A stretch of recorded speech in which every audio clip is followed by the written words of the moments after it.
আজি মানে আমি ফুৰিব আহিছো ক'ত আহিছো জানে না এটা ৰেষ্টুৰেণ্টত আহিছো মা কৈছো মজা লাগিছে তো এতিয়া খেলা চলি আছে চাওক আপোনালোকে আৰু ইয়াৰ পিপি আহিছে এয়া দাদা আহিছে এইটো কাকা আহিছে আৰু মই আহিছো এতিয়া কিবা বনাব বম দেৰি কৰিছে বহুত টাইম হ'ল কিন্তু অৰ্ডাৰ দিয়া এতিয়া আনাই নাই পইচা কাটিম মই আকৌ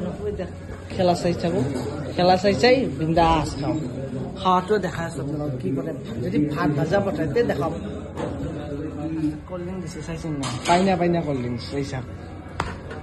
আইয়া তিনটা গ্লাস দিছে মানুহ আহিছে চাৰিটা তিনটা গ্লাস দিছে এই নিয়ম আৰু দেখাইছো এয়া আহিছে খানা মই দেখাইছো এয়া এইটো চাওমিন কিবা কিবি দিছে চালাড দিছে কোল্ড ড্রিঙ্ক দিছে আৰু মই কৈছিলো না ভাজা ভাত সোনা চব্জি চাউলৰ ভাজা ভাত দিছে চাওক চাইছে না ভাজা ভাত কিন্তু দামী চাউলৰ ভাজা ভাত দিছে এতিয়া খাওঁ এতিয়া যদি ভিডিঅ'টো ভাল লাগে লাইক শ্বেয়াৰ কৰি দিব আৰু চেনেলটো নতুন থাকিলে ছাবস্ক্ৰাইব কৰি দিব বাই বাই গাইছ